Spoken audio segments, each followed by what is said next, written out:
اللہ من الشیطان الرجیم بسم اللہ الرحمن الرحیم الحمدللہ رب العالمین وصلی اللہ علی سیدنا محمد وآلہ الطاہرین۔ السلام علیکم رحمۃ اللہ وبرکاتہ۔ ہماری گفتگو جہاں چل رہی تھی اور اس کے پہلے کے جو سیشن میں نے عرض کیا تھا آپ حضرات کی خدمت میں، سجدے کے واجبات کو میں نے بیان کیا تھا۔ اب سجدے کے مستحبات کیا ہیں اور مکروہات کیا ہے، اس پہ ہماری گفتگو ہوگی۔ سجدوں میں چند امور مستحب ہے اور چند امور جو ہے مکروہ شمار کیے گئے ہیں۔ مستحب سے مراد کیا ہے؟ مستحب یعنی وہ کام جس کو کرنے میں ثواب ہے اور نہ کرنے میں کوئی عذاب نہیں ہے، اور مکروہ یعنی جس کا نہ کرنا بہتر ہے، کرنے میں کوئی عذاب نہیں ہے۔ ٹھیک ہے، تو یہ مستحب جس کے کرنے میں ثواب، مکروہ جس کا نہ کرنا بہتر۔ بس علیکم السلام ورحمۃ اللہ۔ تو آج جو ہماری گفتگو ہوگی وہ سجدوں کے متعلق ہوگی کہ سجدوں میں کون سے ایسے کام ہیں کہ جن کو انجام دینے سے ثواب میں اضافہ ہوتا ہے، کون سے ایسے کام ہیں جس کے انجام دینے سے ثواب میں کمی واقع ہو سکتی ہے۔ تو جو شخص کھڑے ہو کر نماز پڑھ رہا ہے، رکوع سے سر اٹھانے اور بالکل سیدھا کھڑے ہونے کے بعد، اس طرح جو شخص بیٹھ کر نماز پڑھ رہا ہے، مکمل طور پر بیٹھنے کے بعد سجدے میں جانے کے لیے تکبیر کہے۔ تکبیر کہنا کیا ہے؟ یہ مستحب ہے۔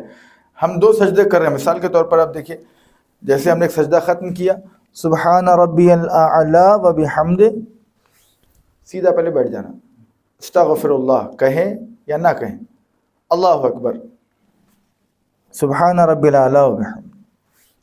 تو یہ جو اللہ اکبر تکبیر آپ کہہ رہے ہیں، یہ تکبیر جو ہے مستحب ہے۔ اگر کہتے ہیں تو ثواب ہے، اور نہیں کہنے میں کوئی عذاب نہیں ہے، ثواب میں کمی ہو سکتی، کیونکہ وہ اللہ اکبر کہتے تو ثواب میں اضافہ ہوتا، اب وہ اضافہ نہ ہونے کی بنا پہ کمی واقع، تو اس کو کہتے ہیں مکروہ نہ کہنا۔ ٹھیک ہے، سجدے میں جاتے وقت مرد پہلے ہاتھوں کو اور عورتیں پہلے زانوؤں کو زمین پر رکھے۔ سجدے میں جانا ہے ہم کو تو کس طریقے سے؟ سبحان رب العظیم و بحمدہ، سمع اللہ لمن حمدہ، اللہ اکبر۔ عورتیں کیسے بیٹھیں گی؟ ایسے۔ مرد کیسے بیٹھیں گے؟ پہلے ہاتھ، اس کے بعد پھر زانو، ٹخنے اپنے جو ہے گھٹنے ٹیکیں گے اس طریقے سے۔ تو اس کو کہتے ہیں کہ جو ہے یہ مستحب ہے، ثواب میں اضافہ ہے۔ اس کے بعد ناک کو سجدگاہ یا کسی ایسی چیز جس پر سجدہ صحیح ہے رکھے۔ دو سجدگاہ آپ آمنے سامنے رکھتے ہیں، ایک بڑا سجدگاہ سامنے ہوتا ہے جس پر سجدہ کیا جاتا ہے، دوسرا سجدگاہ ایک اور رکھا جاتا ہے۔ کیوں؟ تاکہ وہ ناک جو ہے اس مٹی پر رہے۔ اور جناب زہرا سلام اللہ علیہا، اللہم صلی علیہ، سے پوچھا گیا کہ نماز کیوں رکھی گئی، نماز کے واجب ہونے کی علت کیا ہے؟ تو انہوں نے جناب زہرا سلام اللہ علیہ نے فرمایا کہ نماز کے واجب ہونے کی علت یہ ہے تاکہ انسان غرور و تکبر سے اپنے آپ کو باز رکھے۔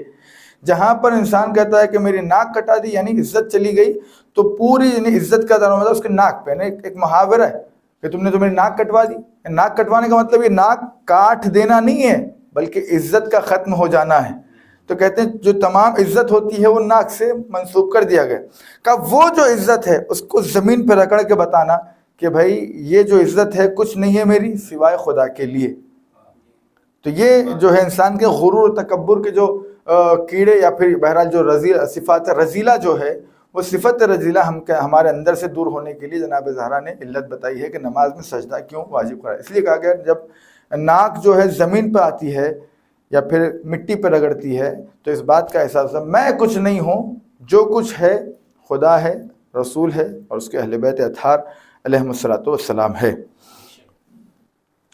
چوتھے کہتے ہیں سجدے کی حالت میں ہاتھ کی انگلیاں ایک دوسرے سے ملا کر کانوں کے برابر اس طرح رکھیں کہ انگلیوں کے سرے قبلہ رخ ہوں۔ سجدہ جب کریں گے ہم لوگ تو اس طریقے سے کریں کہ یہ جو ہمارے ہاتھ کی انگلیاں ہیں یہ دیکھیے کانوں کے برابر ہو، اور تمام کی تمام انگلیوں کا رخ سیدھا قبلہ کی طرف ہونا چاہیے، ایسے نہیں ہونا چاہیے، یا پھر ایسے نہیں، مثال کے طور پر ایسے رکھیں گے نہیں، بلکہ ملی ہوئی ہو اور پوری جو ہے قبلے کی طرف ہو۔ تو یہ کہتے ہیں مستحب ہے۔ اس کے بعد کہتے ہیں ذکر سجدہ کی تکرار، سبحان اللہ سبحان اللہ سبحان اللہ، یہ واجب ذکر ہے۔ یا اس کے علاوہ سبحان ربی الاعلی، اس کو تکرار کرنا مستحب ہے ایک دفعہ۔ اس کے بعد کہتے ہیں کہ ذکر سجدہ کو طاق عدد جیسے 3، 5 یا 7 مرتبہ پر ختم کرے. سبحان اللہ سبحان اللہ سبحان اللہ، یا پھر اگر طول دے رہے ہیں آپ تو سبحان اللہ سبحان اللہ، یا پھر 7 مرتبہ یا پھر 9 مرتبہ. مثلا کوئی آگے ہم جو ہے رکوع میں گئے یا اللہ، تو ہم نے کہا سبحان اللہ سبحان اللہ سبحان اللہ سبحان ربی الاعلی و بحمد، ابھی بھی رکعت نہیں باندھا انہوں نے. پھر ہم نے کہا سبحان اللہ سبحان اللہ. تو اس طریقے سے آپ رکوع کو طول دے سکتے ہیں، سجدے کو بھی دے سکتے ہیں. اس کے بعد کہتے ہیں کہ سجدے کو طول دینے کے لیے مستحب ہے. رکوع میں تو بہرحال چونکہ بندے خدا ہمارا شامل ہو رہا ہے تو اس کی رعایت کرتے ہم بڑھا سکتے ہیں سجدے کو بھی، اور رکوع کو، اور سجدے کو بھی بڑھا سکتے ہیں کیونکہ یہ سنت رسول خدا بھی ہے. بہرحال وہ واقعہ جو ہے بڑا مشہور ہے کہ امام حسین علیہ السلام کے پشت پر آ کر سوار ہوئے اور پھر آپ نے سجدے کو طول دینا شروع کیا، سبحان اللہ سبحان اللہ سبحان اللہ. تو معمولاً 2 دفعہ 3 دفعہ ہوتا تھا، تو بعض پیچھے جو نماز پڑھنے والے تھے وہ 3 دفعہ کے بعد اٹھا لیے سر. دیکھیں امام حسین پشت نبی پہ سوار ہیں. اب سوال یہ ہوتا اکثر جو اعتراض جو کرتے ہیں، رسول اللہ السلام تو سجدے میں تھے، ان کے بعد پورے پیچھے سجدے میں تھے، تو حسین پشت پہ کس نے دیکھا؟ سب نماز پڑھ رہے تھے، تو دیکھا کس نے؟ کہا نہیں، معمول سے زیادہ جب ہو جاتا ہے، اکثر آپ نے دیکھا ہوگا کہ ایک کے پیچھے نماز پڑھتے پڑھتے عادت بھی ہو جاتی ہے، لیکن کہیں دوسرے بندے کے پیچھے نماز پڑھتے ہیں تو ایک دم سے سر اٹھ جاتا ہے، جیسے وہ ذکر ختم ہو جاتا ہے ایک دم سے سر اٹھ جاتا ہے، ایک معمولاً جو ہے. اس کے بعد کہ سجدے میں دعا کرے اور خداوند متعال سے حاجت طلب کرے اور اس دعا کو پڑھے، یا خیر المسئولین و یا خیر المعطین ارزقنی وارزق عیالین من فضلک فإنک ذو فضل عظیم، یا پھر یا لطیف ارحم عبدک الضعیف الذلیل الحقیر المسکین المستکین، جو بھی بہرحال، یا پھر بحق زہرا و ابیہا و بعلیہا و بنیہا ان ترزقنا رزقا واسعا حلالا طیبا طاہرا. کہ سجدے میں آپ یہ دعا کر سکتے ہیں. لیکن سجدے کی جو واجب ذکر ہے اس کے بعد جی سجدے کو طولانی کرے اور تسبیح اور ذکر کو زیادہ پڑھے. یعنی آپ رکوع میں آپ کو اتنا زیادہ طول کرنے کے لیے جو ہے زیادہ کوئی جواز نہیں ہے، یا پھر آپ کھڑے رہ کے جو ہے الحمد کا سورہ پڑھیں، سورہ جمعہ شروع کر دیں، سورہ آل عمران شروع کر دیں، سورہ بقرہ شروع کریں، تو نماز کی حالت باقی نہیں رہتی، نماز کی کیفیت باقی نہیں رہتی. ہمارے پاس ایک چیز اور واجب ہے، وہ موالات، پے در پے مسلسل ایک کے پیچھے ایک سٹیپ بائی سٹیپ ہم کو کرنا ہے. ہم کھڑے ہوئے ہیں، لوگ دیکھ رہے ہیں، ارے کب سے کھڑے ہوئے ہیں، نماز نہیں پڑھنے، خالی کھڑے ہوئے. تو یہ نماز کی حالت نہیں بگڑنا. تو موالات بھی واجب ہے، لیکن سجدے کے لیے کریں کہ واحد سجدہ ایک ایسی چیز ہے جس کے ذریعے سے نماز کی پہچان ہوتی، نماز کی حالت برقرار رہتی ہے. تو سجدے میں آپ چاہے جتنا بھی آپ طول دیں، دعائیں پڑھیں، مومنین کے لیے دعائیں کریں، استغفار کریں یا مغفرت کی دعائیں کریں، اس میں کوئی حرج نہیں ہے. باضابطہ حکم دیا گیا سجدوں کو طولانی کریں اور ذکر تسبیحات زیادہ کریں. سجدے کے بعد بائیں ران پر بیٹھیں اور داہنے پیر کے اوپری حصے کو بائیں پیر کے تلوے پر رکھیں اور اس طرح بیٹھنے کو تورک کہتے ہیں. تورک یعنی مستحب ہے کہ سیدھا پیر آپ کا یہ دائیں پیر کے اوپر آئے. ٹھیک ہے. اس کے بعد کہتے ہیں کہ جو ہے ہر سجدے کے بعد جب بیٹھے اور بدن سکون کی حالت میں ہو جائے تو تکبیر کہے. یہ میں نے ابھی عرض کیا کہ ہر سجدے کے بعد جو ہے سکون کی حالت میں بیٹھے رہنا اور اس کے بعد جو ہے تکبیر کہنا، یہ جو ہے مستحب ہے. ٹھیک ہے. پہلے سجدے کے بعد اور بدن کے سکون کی حالت میں ہونے کے بعد علیکم السلام ورحمۃ اللہ، استغفر اللہ ربی و اتوب الیہ، استغفر اللہ ربی و اتوب الیہ. تو یہ جو ہے ذکر کیا ہے؟ پڑھنا مستحب ہے. 2 سجدوں کے درمیان اس ذکر کو تکرار کرنا، یہ ذکر کو پڑھنا یہ مستحب ہے. یعنی کیا مطلب؟ اب نہیں پڑھا میں، مثال کے طور پر میں آیا سجدے میں گیا، سبحان رب العلی و بحمدہ، اللہ اکبر اللہ اکبر، سبحان رب العلی و بحمدہ. اب نماز ختم ہو جائے، قبلہ آپ کی نماز کیا ہو گیا؟ استغفر اللہ نہیں بولے دونوں سجدوں کے بیچ میں، اب مستحب ہے. یہ کیا ہے؟ یہ مستحب ہے، پڑھنے میں ثواب ہے، نہ پڑھنے میں کوئی عذاب نہیں ہے. اس سے نماز کے اوپر کوئی جو ہے افیکٹ نہیں پڑتا، اثر نہیں ہوتا اس کے اوپر. ٹھیک، نماز پہ کوئی اثر نہیں ہوگا. جی، بیٹھتے وقت ہاتھوں کو ران پر رکھیں. جب بیٹھ جائیں دونوں ہاتھوں کو اپنے ران پر رکھیں کہ یہ مستحب ہے. دوسرے سجدے میں جانے کے لیے بدن کے سکون کی حالت میں اللہ اکبر کہیں. بدن کے سکون کی حالت میں کہنا ہے. بعض اوقات یا اکثر میں نے دیکھا ہے، ٹھیک ہے، سجدے سے سر اٹھائے، سبحان رب العلی و بحمد، اللہ اکبر، استغفر اللہ، اللہ اکبر، پورا ہل رہے ہیں اور جو ہے استغفر اللہ رب اللہ اکبر نہیں، استغفر اللہ ربی و اتوب اللہ اکبر. اب سجدے میں تو یہ جو ہے کیا ہے، مستحب ہے. کوئی بھی ذکر حالت حرکت میں انجام نہیں دینے سوائے بحول اللہ کے. سجدوں میں صلوات کا پڑھنا یہ مستحب ہے.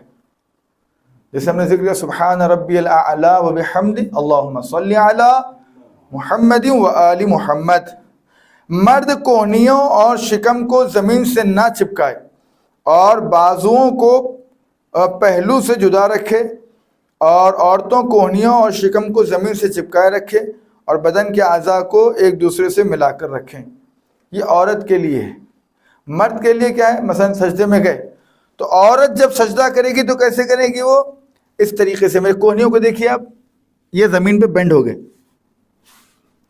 ٹھیک ہے، یہ اس طرح سے جم کے پورا جما کے رکھیں گے. لیکن جب مرد سجدہ کرے گا تو کیسا کریں گے، یہ ایسے ہاتھ کھلے ہوئے ہوں گے. عورت کے ہاتھ جمے ہوئے ہوں گے، مرد کے ہاتھ کھلے ہوئے ہوں گے. تو یہ کیا ہے، مستحبات ہے. اور اگر ہاتھ عورت نے کھلے رکھے تو مکروہ ہے، ثواب میں کمی واقع ہو جائے گی. بعد کی رکعت کے لیے کھڑے ہوتے وقت ہاتھوں کو زانوں کے بعد زمین سے اٹھائے، اس طریقے سے، ٹھیک ہے جی. اس کے بعد کہتے ہیں کہ بعد کی رکعت کے قیام کے لیے کھڑے ہوتے وقت کہنا بحول اللہ وقوتہ اقوم واقعد، یا بحول اللہ وقوتہ اقوم واقعد وارکع واسجد. یا اتنا بڑا نہیں، یار بحول اللہ کہہ دے کافی ہے. بعض اوقات ہوتا ہے اقوم واخود، کیا بول رہے ہیں، یعنی کھڑے ہوتے وقت ذکر کیا پڑھیں، ہم کو خود سمجھ میں نہیں آتا. بحول اللہ قوت اقوم واخود نہیں آ رہا پڑھنے تو غلط پڑھنے کے بجائے بہتر کیا ہے، بحول اللہ، بس کافی کافی ہے. غلطی سے بچ جاتے ہیں تو خالی کہہ دے بحول اللہ، یہ کافی ہے جی. سجدے میں قرآن پڑھنا اور سجدے کی جگہ پر گرد و غبار دور کرنے کے لیے پھونکنا مکروہ شمار کیا گیا ہے. البتہ اگر پھونکنے کی وجہ سے منہ سے دو حرف جان بوجھ کر نکل آئے تو احتیاط واجب کی بنا پر نماز باطل ہے. دوسرے مکروہات تفصیلی کتاب میں ذکر کیے گئے. کیا کہہ رہے ہیں، سجدے میں قرآن پڑھنا، سجدے میں جانے کے بعد قرآن کو پڑھنا. مثال کے طور پر کوئی سورہ پڑھیں، سبحان رب العلی و بحمدہ والعصر ان الانسان، یہ مکروہ ہے. یا پھر یہ کہ سجدے میں جانے سے پہلے اپنی جگہ سجدہ کے پاس جو ہے دھول ہے، پھونک مارے. خدا نہ خاصہ وہ پھونک مارنے کی بنا پر اگر دو لفظ ایجاد ہو گئے، احتیاط واجب کی نماز بھی باطل ہے. لہذا نماز پڑھنے سے پہلے نماز کی جگہ کو پاک اور صاف کر لینا ہے. یہ ہو گیا آج کے کتنے میں نے بتایا آپ کو، 17 مستحبات بتائے ہیں جو سجدے میں ہیں. مکروہات میں نے 17 بتائے ہیں کہ جو نہیں کرنے ہیں. کون کون سے ہیں، حالت حرکت میں ہی دینا ہے، پھونک نہیں مارنا ہے. تیسرے یہ کہ جو ہے مستقل قیام ہو، اس کے بعد اللہ اکبر کہہ کے دوبارہ سجدے میں جانا، اور ہاتھوں کو پھیلا کے رکھنا، انگلیوں کا قبلہ کی طرف ہونا اور کانوں سے برابر ہونا. تو یہ مستحبات میں سے ہے انشاءاللہ. ٹھیک ہے، اب آئیے جو گفتگو ہوگی کہ قرآن کے واجب سجدے، ٹھیک ہے، انشاءاللہ اس پر ہماری آگے گفتگو ہوتی رہے گی. لیکن یہ ہے کہ آپ حضرات کو کوئی اگر مسئلہ ہے، کوئی سوال ہے تو آپ سوال کر سکتے ہیں، پھر میں اس کا جواب دے دوں گا انشاءاللہ. اب یہ 4 جو واجب سجدے ہیں ہمارے پاس قرآن میں، 21ویں پارے میں، 23ویں پارے میں اور 21ویں میں، 24ویں میں اور 27ویں میں اور 30ویں میں۔ سجدہ یہ اپنا زیارت عاشورہ میں ایک سجدے میں دعا ہے جی، سجدہ اللہم ارزقنی شفاعت الحسین یوم الورود ثبت لی قدم صدق۔ سجدے میں کیوں خاص ہے؟ اس لیے کہ دعائیں سجدے ہی میں ہوتی ہیں۔ سجدہ اللہ کو بہت زیادہ محبوب، بہت زیادہ پسند ہے، اس لیے سجدہ شکر ہے، سجدہ شکر، رکوع شکر نہیں ہے، قیام شکر نہیں ہے، سجدہ شکر یعنی یہ کہ حالت جو سجدہ ہے وہ انسان اس میں اپنے آپ کو اللہ کی بارگاہ میں بالکل منکسر المزاج بنا کر پیش کرتا ہے، لہٰذا اس لیے جو ہے بہرحال سجدے میں رکھا گیا۔ مستحب ہے، آپ سجدہ نہیں کر پا رہے، آپ کے ہاتھ میں جو ہے زیارت عاشورہ پڑھ رہے ہیں، اب ہم کو یاد نہیں ہے، کیا کریں گے؟ سجدہ لیجیے یا لگائی، واجب نہیں کہ سجدے میں جائیں، آپ سجدگاہ جو ہے اپنے پیشانی پہ لگائیں، اللہم ارزقنی زیارت الحسین فی الدنیا والآخرہ وشفاعت الحسین، تو آپ جو ہے پڑھ سکتے ہیں، کوئی مسئلہ نہیں ہے، اعمال میں بھی کر سکتے ہیں، اعمال میں بھی کر سکتے ہیں سوائے واجب سجدوں کے۔ جی، قرآن کے سجدے بتا دیجیے۔ قرآن کا واجب جو سجدہ ہے، احکام سجدہ ذکر کرنے کے بعد مناسب ہے یہاں پر قرآن کے واجب سجدوں کے احکام کی بھی ذکر کیا جائے۔ کیا ہے واجب سجدوں کا ذکر؟ کا 4 سورے ایسے ہیں جن پہ سجدہ واجب ہے۔ سورہ نجم، والنجم اذا ہوا، وما صاحبکم وما غوا، وما ينطق عن الهوى ان هو الا وحی یوحی۔ اس کے سورہ اقرا، بسم اللہ الرحمن اقرا بسم ربک الذی خلق، پھر الف لام میم تنزیل اور حامیم سجدہ۔ یہ 4 سورے ایسے ہیں کہ جن کے اندر سجدہ واجب ہے۔ قرآن میں ایسے تو میں بتا رہا ہوں، قرآن میں ایسے تو 15 سجدے ہیں۔ کتنے ہیں؟ کل قرآن میں 15 سجدے ہیں، 11 مستحب ہے، 4 واجب ہے، یعنی وہ 11 سجدے آپ کریں نہ کریں، کریں گے ثواب ہے، مستحب کا مطلب ثواب ہے، نہ کرنے میں کوئی عذاب نہیں ہے، لیکن یہ 4 واجب ہے۔ واجب کا مطلب کیا؟ کرنا ضروری ہے، نہیں کرنے پر اس کی پوچھ ہے۔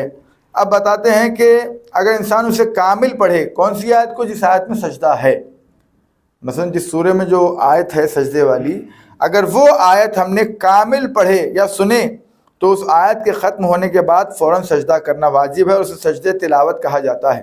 اور اگر بھول جائے تو جس وقت بھی یاد آئے سجدہ کرے، اور بے اختیاری طور پر سننے سے سجدہ واجب نہیں ہوگا، گرچہ بہتر ہے کہ سجدہ کر لے۔ مثلا میں قرآن پڑھ رہا ہوں، آپ کا کوئی اختیار نہیں، آپ کو سنے گا، آپ آگے اتفاق سے کچھ کام سے لینے کے لیے اور میں نے سجدے کی آیت پڑھ دیا، تو بے اختیاری حالت میں آپ نے سن لیا تو واجب نہیں، لیکن آپ بیٹھے ہیں، میں پڑھ رہا ہوں اور آپ سب نے سنا اور پوری آیت سنا، تو ایسی صورت میں سجدہ ہم سب پر، پڑھنے والے پہ اور سننے والے پہ، سب پر واجب ہو جائے گا۔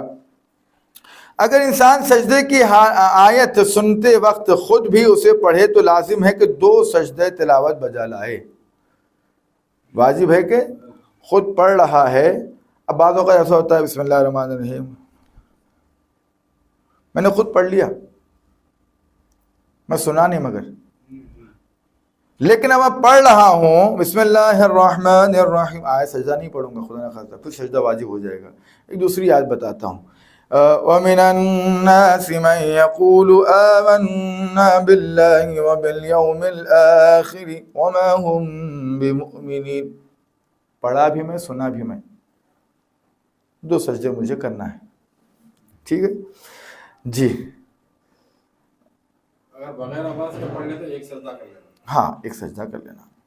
سجدے تلاوت واجب ہونے کا سبب مجموعی آیات ہے، اس بنا پر اگر انسان پوری آیت کو نہ پڑھے بلکہ اس کے بعض حصے کو پڑھے، گرچہ وہ حصہ جو پڑھا ہے اس میں لفظ سجود ہو تو سجدے تلاوت واجب نہیں ہوگا۔ شرط ہے اگر آپ نے واجب سجدے کی پوری آیت پڑھی، میں نے اس کے پہلے عرض کیا کہ مکمل آیت، آدھی آیت اگر پڑھی ہے، میں ایک دم پڑھ رہا تھا، پڑھتے پڑھتے مجھے یاد ہے آپ لوگ بیٹھ کے قرآن سن رہے ہیں اور میں پڑھتے آیت سجدے پہنچ گیا، اور آدھی آیت پڑھتے مجھے ذہن میں آ رہے کہ واجب سجدے کی آیت ہے، میں نے روک دیا فوراً۔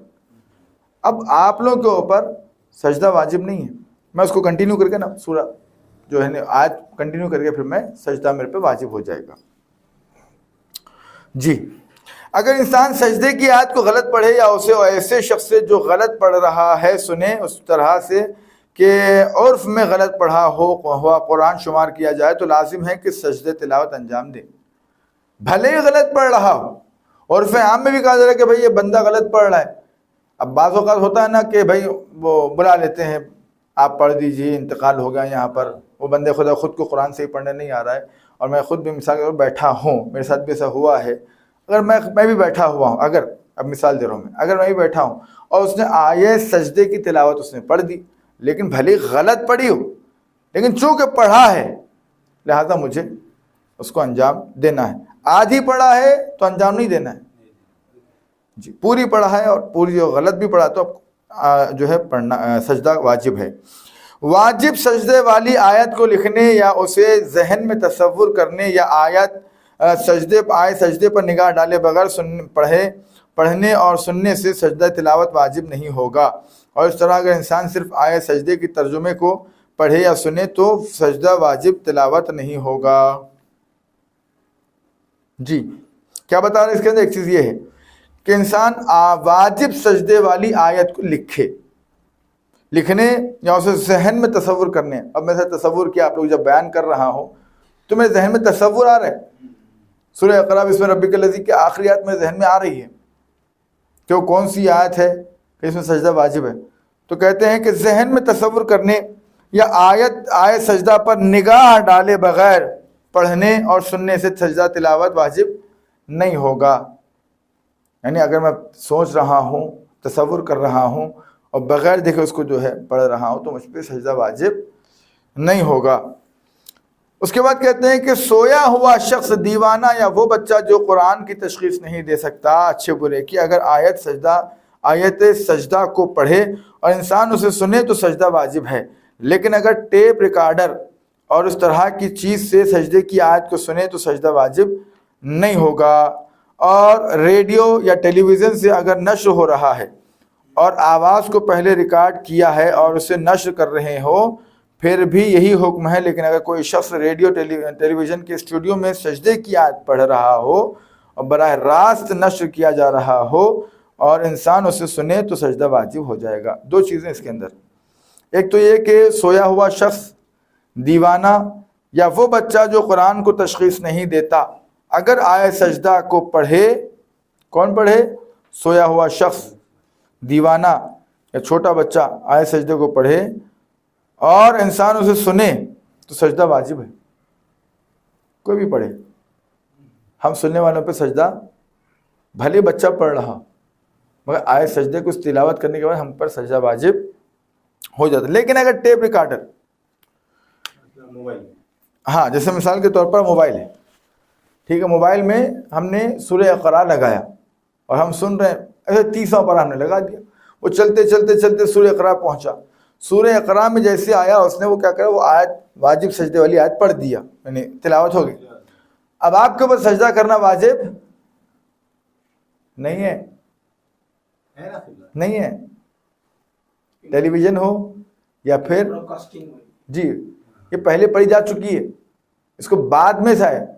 اب یہ ہوتا ہے کہ نہیں، باضابطہ لائیو چل رہا ہے. دو چیزیں، ایک ہے آف لائن، ایک ہے لائیو. اگر لائیو چل رہا ہے اور آپ کو پتا ہے کہ لائیو پروگرام اسٹوڈیو میں چل رہا ہے، وہاں قرآن کی تلاوت کی جا رہی ہے اور آپ بھلے ہی یوٹیوب کے ذریعے سے یا ٹیلی ویژن کے ذریعے سے یا پھر فیس بک میں آن لائن آنے کی بنا پر آپ سن رہے ہیں اور واجب سجدے کی آیت پڑھی گئی تو آپ پر سجدہ واجب ہے. آپ کو سجدہ، جس کو آیت ہی نہیں معلوم ہے سجدے کی آیت تو وہ بندہ کیا کرے؟ ہاں جس کو نہیں معلوم ہے واللہ عالم بالصواب، جان بوجھ کے نہیں ہو رہا ہے، پتہ نہیں ہے اس کو. مثال دیکھیں پتہ کرنا چاہیے، تعلیمات قرآن سے آشنا ہونا چاہیے. بالکل.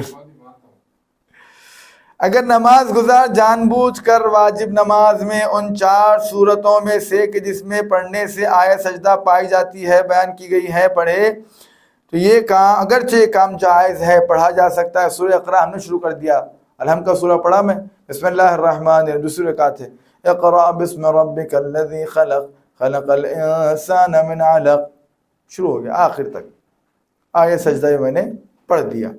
کیا ہوگا؟ جائز ہے، قرآن آپ نماز میں پڑھ سکتے ہیں، لیکن گرچہ جائز ہے لیکن جب واجب ہے کہ آیت سجدہ پڑھنے کے بعد سجدہ کرے، چنانچہ سجدہ تلاوت کو انجام دیں، اس کی نماز احتیاط واجب کے بنا پر باطل ہو جائے گی اور لازم ہے کہ دوبارہ پڑھے، مگر یہ کہ بھول کر سجدہ کرے اور اگر سجدے تلاوت کو جان بوجھ کر بجا نہ لائے اور نماز کو جاری رکھے تو اس کی نماز صحیح ہے، گرچہ سجدہ ترک کرنے کی وجہ سے گناہ کیا گیا ہے۔ جیسے میں نے جو ہے کہا اب کیوں باطل ہے بتا رہا ہوں۔ آیا سجدہ جس میں جو ہے جس سورہ میں ہے، بھلے وہ سورہ پڑھنا جائز ہے، لیکن جہاں میں نے پڑھا وہیں پر مجھے سجدہ واجب ہے، میں فوراً سجدہ کر دیا تو سجدہ تو ہو گیا، کوئی گناہ نہیں ہوا الحمدللہ، لیکن نماز آپ کی باطل ہے۔ کیوں؟ ایک سجدے کا اضافہ ہو گیا، جان بوجھ کر ایک سجدے کو آپ نے اضافہ کیا۔ کوئی بھی رکن کو جان بوجھ کر کم یا زیادہ کرنا نماز کو باطل کر دیتا ہے۔ سجدہ واجب ارکان میں سے دونوں سجدے کیا ہیں؟ ایک رکن ہے، ایک ایسا رکن ہے جس کو بھولے سے بھول جائیں، جان بوجھ کر بھول جائیں، نماز باطل ہے۔ کہا وہ سجدہ، اچھا آپ نے سجدہ نہیں کیا، آپ نے الی آخر تک پڑھا، اللہ اکبر اللہم صلی علی، نماز جاری رکھا، آپ نے نماز ختم ہو گئی تو کہا کہ آپ کی نماز تو صحیح ہے لیکن وہ سجدہ ترک ہونے کا گناہ آپ کے لکھا جائے گا۔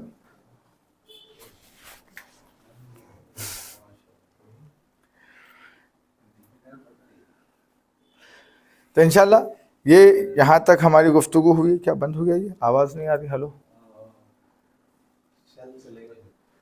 اچھا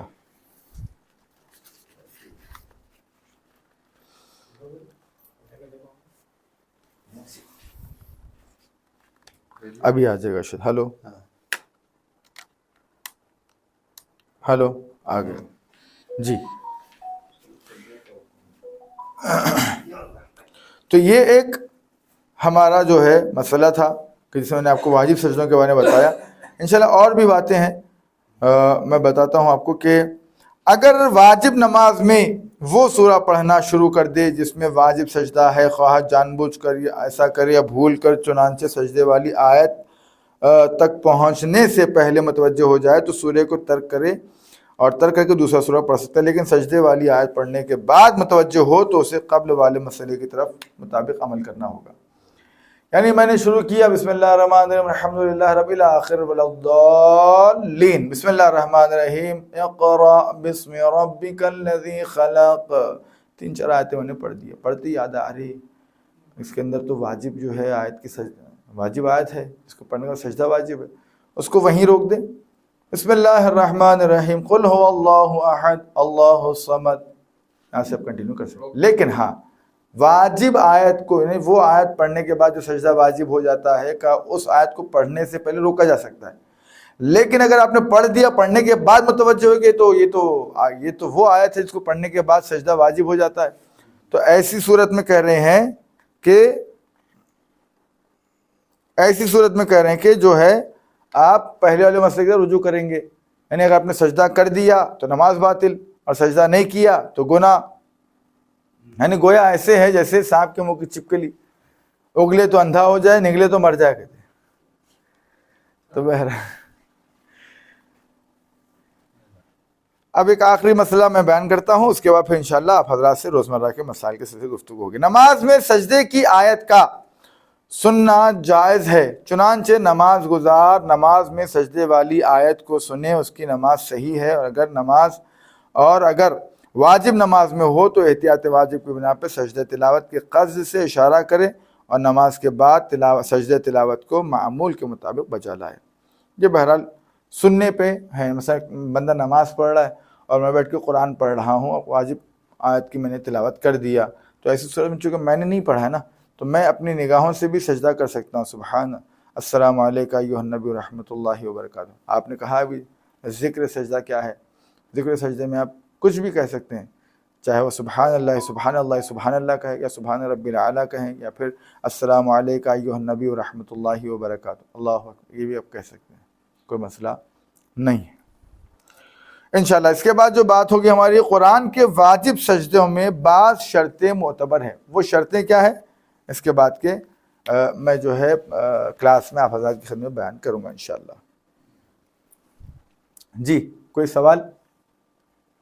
سوال یہ ہے کہ جی رمضان میں خاص ہلو جی ایک چیز زیادہ ہوتی ہے اپنے شیعہ بچوں میں، جی کہ جمعے کی نماز کو لے کے جی جی کہ رمضان میں نہ پڑھی جائے تو بہتر ہے کیوں؟ جمعے کی نماز، کیونکہ ظہر پڑھنا رہتا ہے.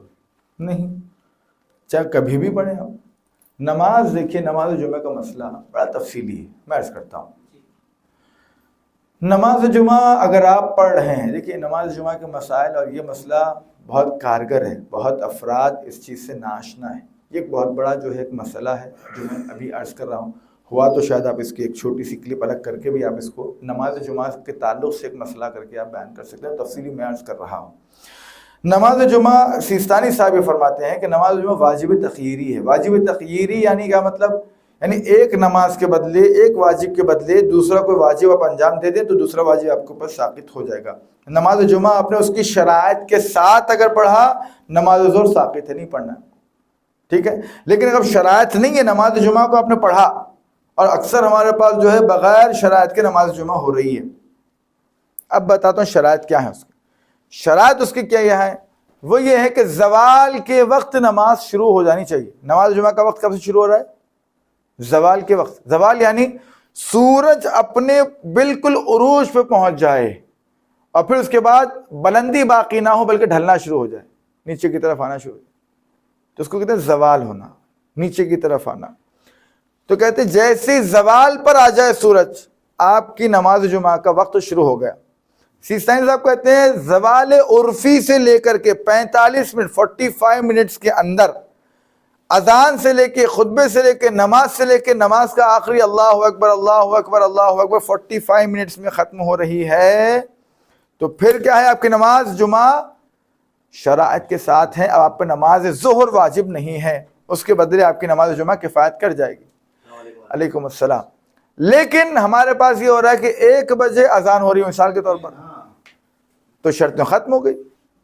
اب آپ کو نماز ظہر پڑھنا واجب ہے. جتنے نماز جمعہ کے پابند ہیں وہ افراد واقعی اس مسئلے سے آشنا ہونا بہت ضروری ہے. وہ بیچارے جاتے ہیں نماز جمعہ پڑھتے ہیں اور مراجع کرام کے فتوے کو لے کے بھائی واجب تخیری. واجب تخیری کا مطلب یہ ہے کہ نماز جمعہ پڑھ لے، نماز ظہر نہیں پڑھنا ہے. اور اتفاق ایسا ہوتا ہے کہ جلدی میں ہوتے ہیں تو نماز جمعہ پڑھ لیتے ہیں، اس کے بعد نماز عصر پڑھ کے چلے جاتے، جبکہ واجب ہے. اب آگے دیکھیے آپ، اگر 45 منٹ بلکہ 55 منٹ ہو گئے، یعنی زوال عرفی سے لے کے 55 منٹ 55 منٹس اگر ہو رہے ہیں، تو ایسی صورت میں نماز جمعہ کے بعد نماز ظہر پڑھنا احتیاط لازم کی بنا پر. احتیاط لازم کا مطلب کیا ہے؟ اب اس مسئلے میں آپ کسی اور مرجع کی طرف رجوع کر سکتے ہیں، ان کا اس مسئلے میں کیا جواب ہے. 55 منٹ نہیں بلکہ 1 گھنٹہ، کیا 1 گھنٹہ 5 منٹ، 1 گھنٹہ 10 منٹ ہو گئے اذان سے لے کر کے خطبے لے کر کے نماز جمعہ پڑھے تک آپ کو، تو کہتے ہیں ایسی صورت میں نماز جمعہ کے بعد پھر نماز ظہر واجب کی نیت سے پڑھنا ضروری ہے. ٹائم پرٹیکولر ہے اس کا؟ میں بتائیں زوال عرفی پرٹیکولر ٹائم نہیں، جب کبھی بھی آپ کے پاس جو ہے موبائل ہے، آج ماشاءاللہ ایپ ہے، آپ کو پتہ چل جائے گا سورج کب نکل رہا ہے. طلوع جو ہے سن شائن جسے کہتے ہیں، سن رائز جسے کہتے ہیں، وہ تمام چیزیں آپ کو معین ہیں. آپ کو دیکھنا یہ ہے کہ یہ سورج جو ہے اپنے عروج پہ کب پہنچ رہا ہے. جیسے پہنچ گیا اب ڈھلنا شروع ہوتا، کہا یہاں سے آپ کے نماز جمعہ کا وقت سٹارٹ ہو گیا. اب وہاں سے آپ کو کبھی کبھی ہوتا ہے 12:02 پہ زوال عرفی ہوتا ہے، کبھی کبھی 12:04 پہ جو زوال عرفی ہوتا ہے، کبھی 12:20 پہ زوال عرفی ہوتا ہے، کبھی 12:18 پہ زوال عرفی ہوتا ہے. تو وہ آپ کو دیکھنا ہے یعنی موسم کے حساب سے. موسم کے حساب سے. گرمی میں جلدی ہوتا ہے، ٹھیک ہے. تو زوال عرفی آپ کو دیکھنا ہے، اس سے لے کے 45 منٹ کے اندر نماز آپ کی جمعہ کی ختم ہو رہی ہے، نہ اذان، دونوں خطبے اور نماز جمعہ. اب نماز ظہر آپ پہ واجب نہیں ہے، آپ کو نہیں پڑھنا ہے. لیکن اگر اس کے علاوہ، یہ شرط کے علاوہ اگر دیگر شرطوں میں نماز جمعہ ہو رہی ہے تو نماز ظہر پڑھنا واجب ہے. ختم ہو گیا ٹائم، زمانہ ہو گیا. اب نماز جمعہ پڑھیں گے تو ثواب مل جائے گا، جمعے کا ثواب مل جائے گا، لیکن نماز ظہر ساقط نہیں ہوگی. نماز ظہر آپ کو واجب کی نیت سے پڑھنا ہے. بالکل. تو یہ مسئلہ بڑا مہم تھا اور آپ نے بہت اچھا سوال کیا، اور ایسے سوالات بہرحال لوگوں کو علم میں اضافہ کرتے ہیں. یہ روزے کا تعلق نماز سے نہیں ہے نا کچھ؟ کون سی نماز سے؟ نماز جمعہ سے کوئی تعلق نہیں ہے. نہیں، رمضان میں روزے، نماز جمعہ الگ ہے، روزہ الگ ہے. ڈیلی جو نماز ہے، پنجہ کا نماز ہے، یہ روزے سے کچھ تعلق نہیں ہے نا؟ نہیں، دیکھیے لوگوں بولتے کہ بھائی روزے میں ہے تو کمپلسری نماز پڑھنا نہیں، اگر آپ نے خدا نہ خواستہ آدمی روزہ رکھ لیا، سال بھر نماز نہیں پڑھ رہا ہے، سال بھر نماز نہیں پڑھتا ہو، اب ماہ رمضان بھی آیا تو کیا ہوتا معلوم ہے، روزہ تو رکھ لیتا، صبح سے شام تک بھوکا تو رہتا انہیں، سوتے رہتا، نماز ہی نہیں پڑھتا. تو روزے کا کیا حکم ہے کہ روزہ صحیح ہے، نماز نہ پڑھنے کی بنا پہ جو اس کو گناہ ملنا ہو گناہ تو ملے گا.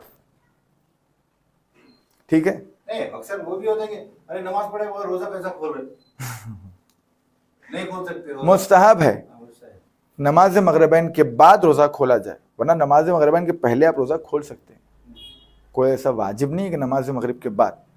اتم الصیام الی غسق اللیل، قرآن کا جو حکم ہے اتم الصیام الی غسق اللیل، کھول سکتے ہیں. اذان میں بھی کہاں پر؟ جیسے اشہد ان علی ولی اللہ کہا، بسم اللہ الرحمن الرحیم. لیکن مستحب کیا ہے؟ ثواب کس میں زیادہ ہے؟ نماز کو انجام دینے کے بعد آپ روزہ کھولیں.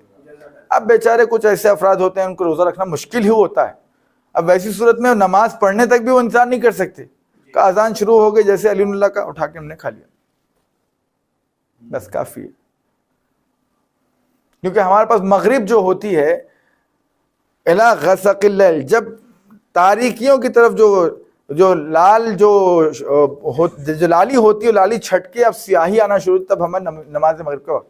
اور اللہ نے کہا کہ بھائی آپ جو ہے روزے اتم الصیام، اپنے روزے کو تمام کرو الی غسق اللیل، یعنی رات تک، رات ہونے تک. بالکل.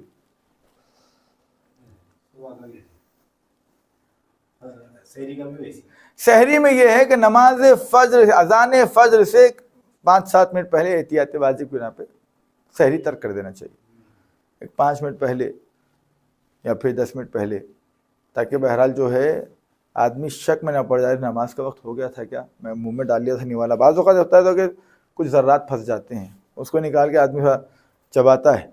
تو بہتر یہ کہ 10-15 منٹ پہلے جو سحری ترک کر دے. تو ایسی صورت میں بہرحال یہ ہوتا ہے کہ وہ نہیں ہوتا، شکوک نہیں آتے ذہن میں کہ خدا نہ خواستہ ہمارے سے غلطی تو نہیں ہو گئی کر کے. ایسا ہوتا ہے کہ جو ہے جی تہجد نماز پڑھنے کے بعد تھوڑی سی غنودگی میں چلے گئے، سحر کو لیٹ ہو گئے، تو اذانیں ہو رہی ہیں، اذانیں ہو رہی ہے، تو اس صورت میں نہیں کر سکتے آپ. تو ایسی صورت میں آپ کو کرنا کیا ہے معلوم ہے؟ فوری طور پر آپ کو روزے کی نیت کر لینا ہے.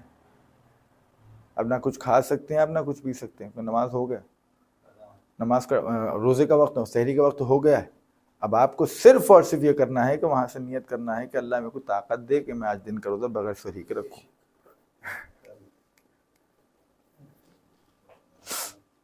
جی آپ فرمائے گا.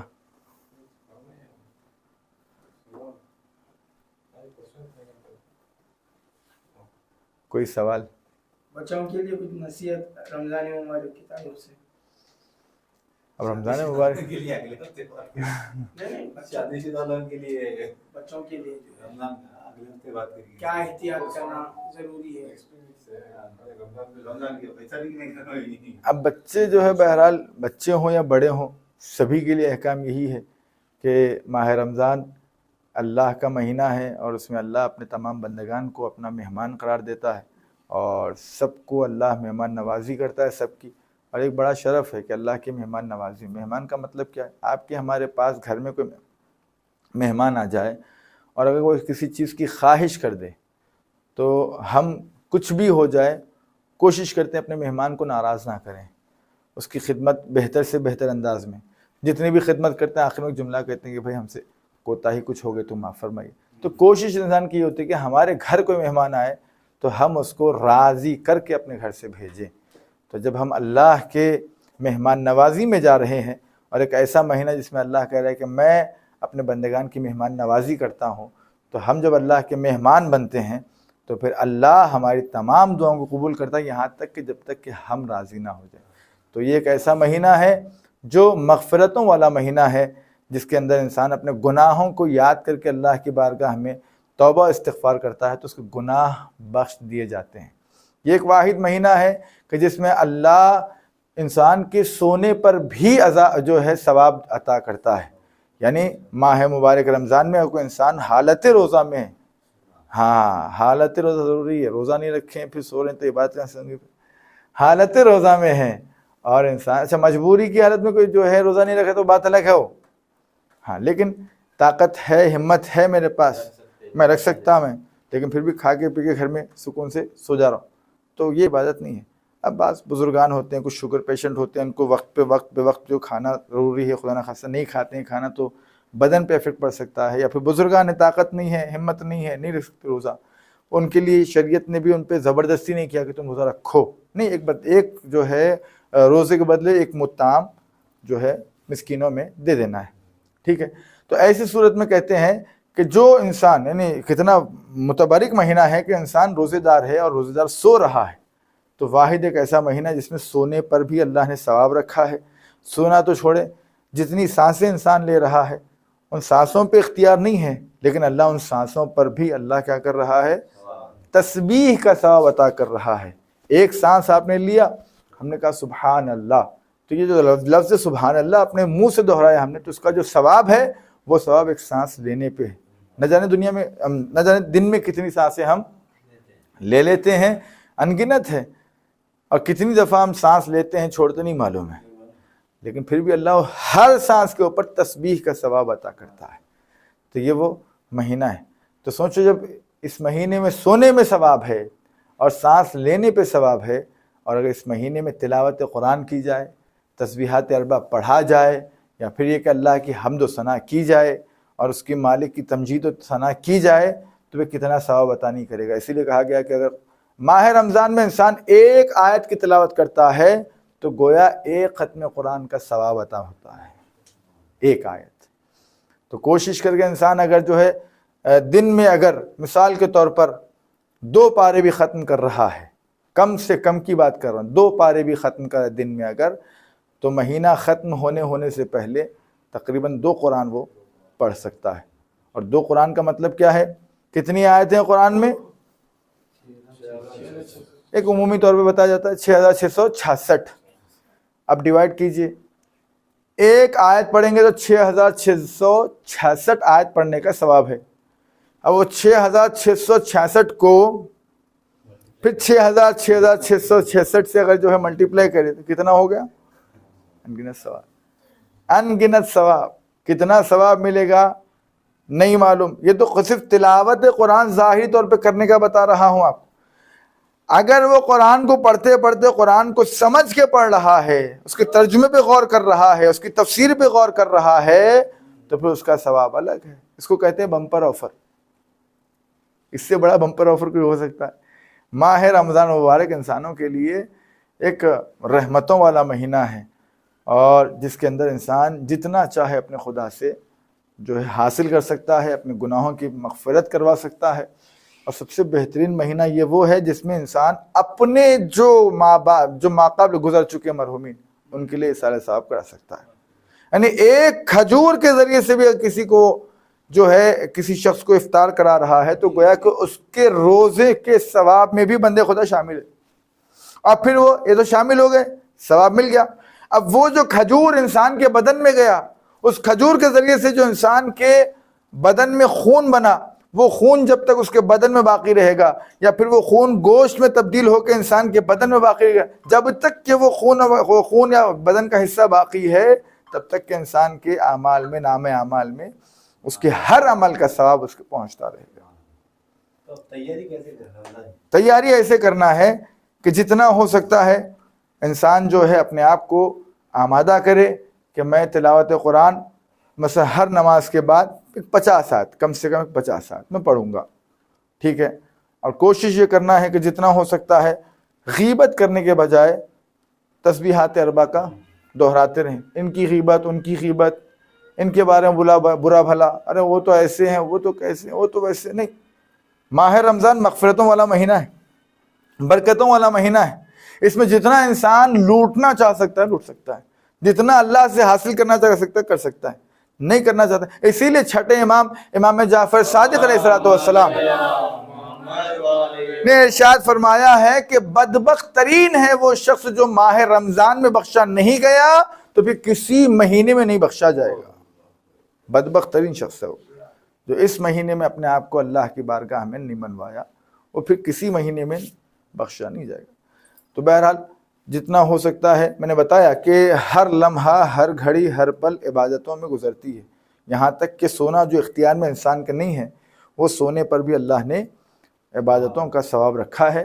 تو کوشش کریں کہ اس مہینے میں جتنا ہو سکتا ہے اتنا جو ہے کلام الہی، اور کوشش کریں تفسیر قرآن ماہ رمضان مبارک میں 1 گھنٹہ کم سے کم ایسا نکالیں، یا پھر ایک کلاس منعقد کریں کہ جس کے اندر ہم یہ سمجھ سکیں کہ اللہ نے ان آیتوں کو نازل کیا تو اس آیتوں کا پس منظر کیا ہے، اس آیت کے ذریعے سے ہم انسانوں تک پیغام کیا پہنچانا چاہتا ہے، مفسرین کرام کیا کہتے ہیں۔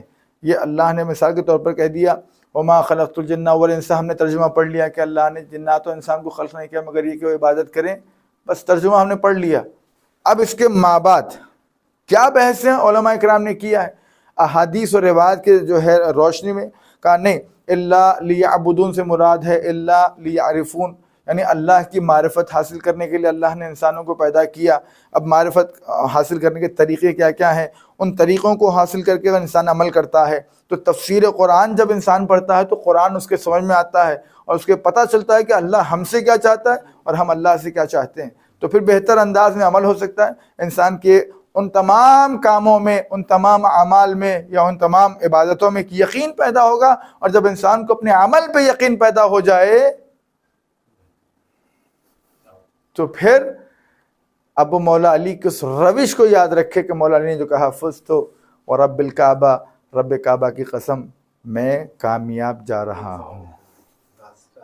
جی جو دورے قرآن ہے رمضان میں خاص طور سے جی، دورانی نہیں، دورے قرآن، دورہ یعنی ایک قرآن ایک آیت رو پڑھتے، ایک رکو وہ پڑھتے، ایک رکو یہ پڑھتے، اس کا ایک پرٹیکولر ٹائم ہے یا کبھی بھی کبھی بھی کر سکتے، کبھی پڑھ سکتے، رات میں بھی کر سکتے کبھی بھی پڑھ سکتے آپ۔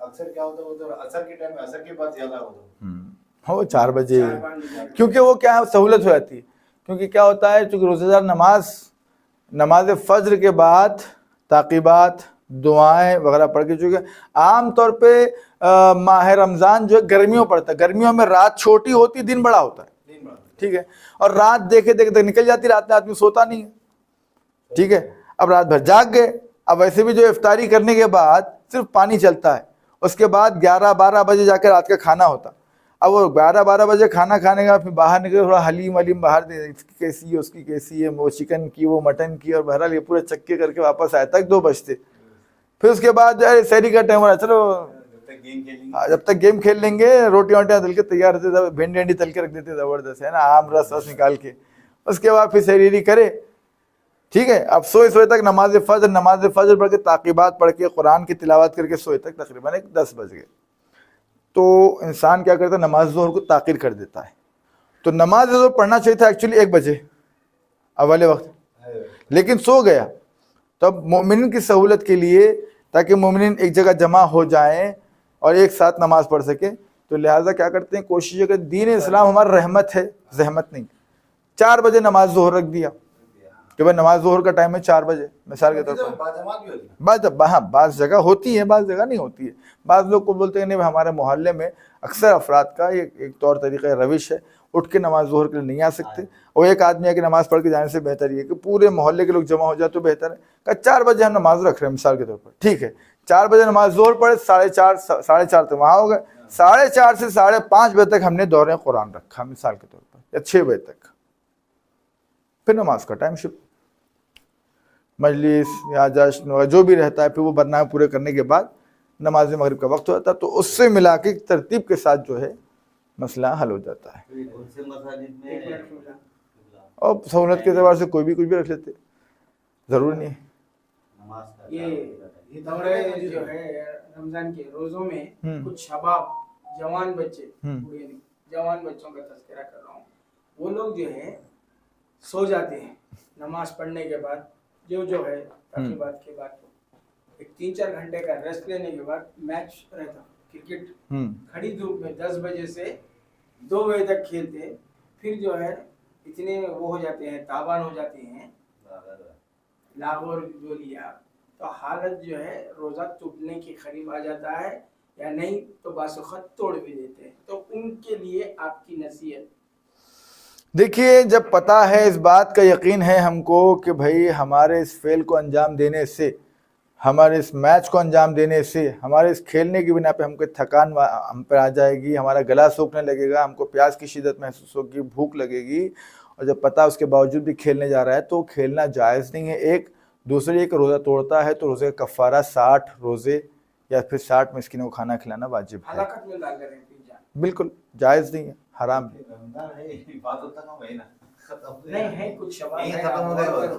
نہیں ایک کے پر نہیں۔ ہاں البتہ اگر جو ہے نماز فجر کے بعد تعقیبات کے بعد ٹھنڈے ٹائم میں تھوڑا سا انٹرٹینمنٹ کرنے کے لیے بعض جوان جمع ہو گئے، تھوڑا سا کھیل لیے، ورزش کر لیے، اس کے بعد اپنا جو ہے اتنی ورزش کر لیے کہ بھائی اس سے بدن پہ کوئی افیکٹ نہیں پڑ رہا ہے، اور اس بات کا یقین بھی ہے کہ ہمارا حلق نہیں سوکھے گا، ہم کو جو ہے چیزیں افیکٹ نہیں کرے گی روزے کی حالت میں، تو کوئی مسئلہ نہیں ہے۔